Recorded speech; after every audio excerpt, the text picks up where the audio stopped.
No.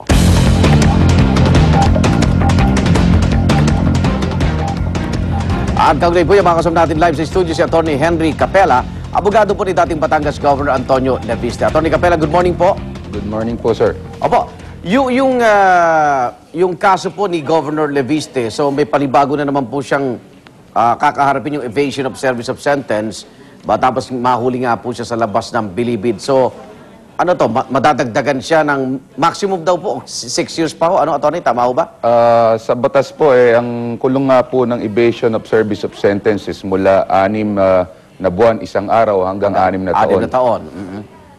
So, pero papasok pa dito yung kanyang pagiging may edad na, no? Yung 65 and above, di ba? Parang may humanitarian ano yata ang kulungan dyan. yung pong mga bagay na at aspeto na yon ay maaari ho sigurong ikonsidera ng hukuman kung ito ay sakaling litisin na sa korte. Pangalawa, meron din naman pong provision sa ating revised penal code na naghahayag na yung service of sentence, normally kasi pag ikay nakakulong at nakagawa ka ng panibagong opensa, maximum ang iyong isa-serve dun sa panibagong opensa, maximum ng penalty. Pero may provision doon, yung provision na yun, sinasabi niya at interpretasyon na rin ng Korte Suprema na pag ang kaso mo ay evasion of sentence, baka yung tinatadhana lang na batas, baka maaring hanggang between minimum and medium. So tinitingnan natin dito, 6 na buwan, 1 araw, o kaya hanggang 2 taon. Kung ganun po ang mangyayari. Attorney, nakausap niyo na ho ba si Governor? Nung huli po kami nagkausap ay Biyernes po. Biyernes. At naitanong niyo ba sa kanya kung ba't siya nasa labas ng bilangguan? Ang amin pong napag-usapan ay gaya na rin po ng aking mga nasabi na at yun po isang, sa kanyang palagay, isang perceived medical emergency. At sabi niya nga po sa akin, hindi niya inaakala na ito'y magbubunga ng ganito kalaking pangyari.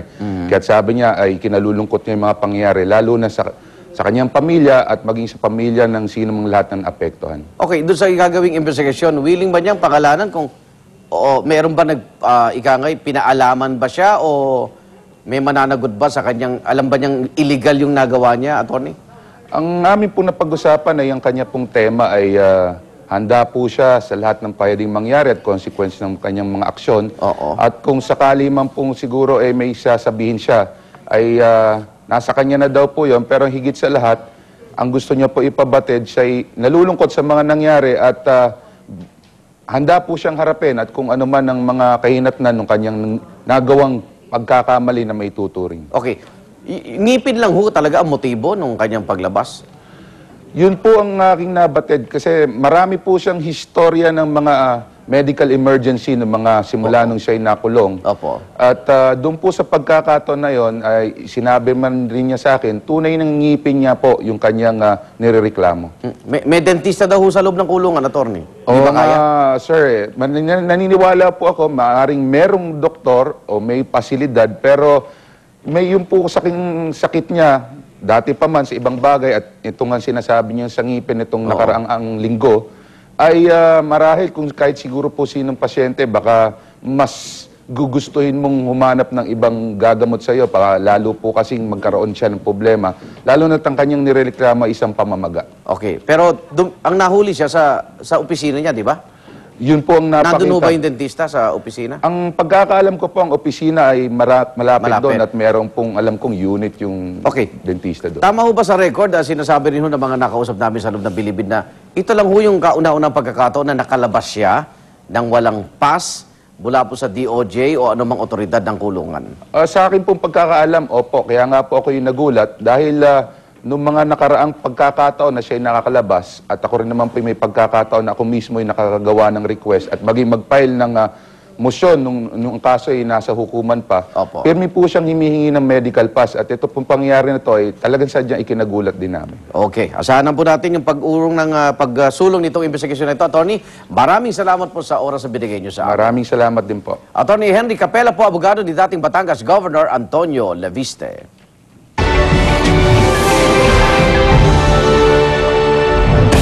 Dalawang trabahador patay sa pagsabog sa isang planta sa Sichuan province sa China. 16 naman ang sugatan sa insidente. Agad na isinugod sa ospital ang mga biktima. Halos mapuno ng usok ang paligid ng Foxconn plant dahil sa naganap na pagsabog. Patuloy na inaalam ang sanhi ng insidente. Ang Foxconn ay isa sa pinakamalaking electronics contractor na gumagawa ng mga laptop. Bahay ampunan sa Malaysia natabunan ng landslide. 16 na tao ang patay. Nangyari ang trahedya habang nagsasagawa ng motivational camp ang 44 na bata na nasa edad 7 hanggang 18. Sa kabila ng malakas na ulan, patuloy ang isinasagawang rescue operation. Dahil sa insidente, pinagtuunan na ng pansin ng publiko ang pagbibigay ng permiso ng mga otoridad sa pagtatayo ng mga gusali sa matatarik na lugar. Pagbuga ng abo sa bulkang Grímsvötn sa Iceland nagdulot ng matinding ashfall. Nagdilim ang kalangitan sa paligid, may 150 kilometrong layo mula sa bulkan matapos itong magbuga ng volcanic ash na umabot sa 20 kilometro ang taas. Pinayuhan na ang mga paliparang malapit sa lugar sa posibleng dalang panganib ng pagsabog. Base sa pinakuling weather forecast, posible pang umabot ang ibinubugang abo ng bulkan hanggang northern Scotland, Britanya, France at Spain kung magpapatuloy ang volcanic activity nito.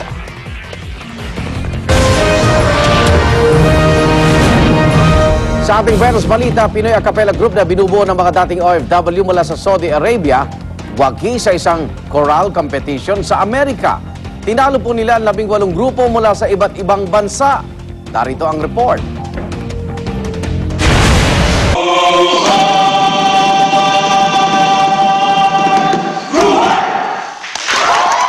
Itong makapanindig balahibong performance ng Prime Note and Sam na naging daan para may panalo nilang gold sa American International Choral Festival na ginanap sa Nevada. Ang Prime Note and Sam ay isang all-male Filipino a cappella group. Mga dati silang OFW sa Saudi Arabia na madalas mag-jamming para labanan ng kalungkutan. Dinala sila ng kanilang talento mula sa Saudi Arabia papuntang Amerika. Sa kanilang performance sa Amerika, kinanta nila ang Pinoy folk song na Kruhay.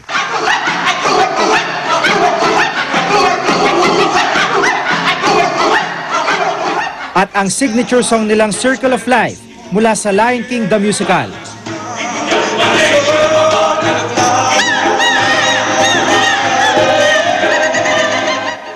Pinangunahan ito ni choir master Novem Cabios at kanilang founder na si Medard Obida.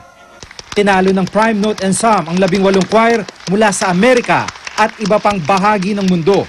Dahil sa kanilang pagkakapanalo, maaari na silang lumaban sa World Choir Games at World Choir Championships sa susunod na 5 taon. Para sa unang balita, Gigi Manicad reporting. Unang chika, ihatid na sa atin ni Luan D. Luan.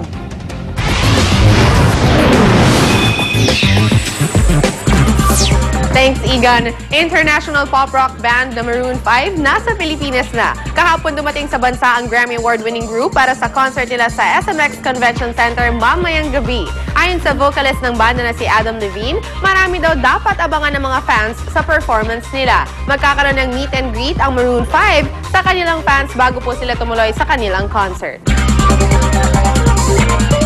Ilang celebrity na ispatang nagre-relax sa Coldwater Canyon Park sa Los Angeles, California nito pong weekend. Kabilang na riyan si Jessica Alba who was enjoying the afternoon with her daughter. Naroon din po ang aktor na si Eric Dane who plays Dr. Mark Sloan sa US TV series na Grey's Anatomy. Naroon din ang aktres na si Rebecca Gayheart na nakilala naman para sa pagganap niya sa Urban Legend at Jawbreaker. May chika pa ako mamaya kaya dyan lang po kayo. At ang hirit namin mamaya, 10 bahay. Tinupok na apoy sa Cotabato City. At 2 crossbreed ng tigre at leon, ipinanganak sa isang wildlife and natural reserve sa China. At sa pagsimula ng Brigada Eskwela, balikan natin si Susan Enriquez. Susan. Yes, maraming salamat. Igan, tuloy-tuloy po ang ating Brigada Eskwela dito sa Casanillan Elementary School. Kasama ho natin ng mga teachers, mga magulang at syempre ang mga volunteers mula sa AFP NCR Command. Ayan, may mga napinturahan na ho dito ilang mga school classrooms. May mga, ito nakikita nyo sa likod ko, yung mga siransilya ay kinukumpuni na ho nitong mga tauhan.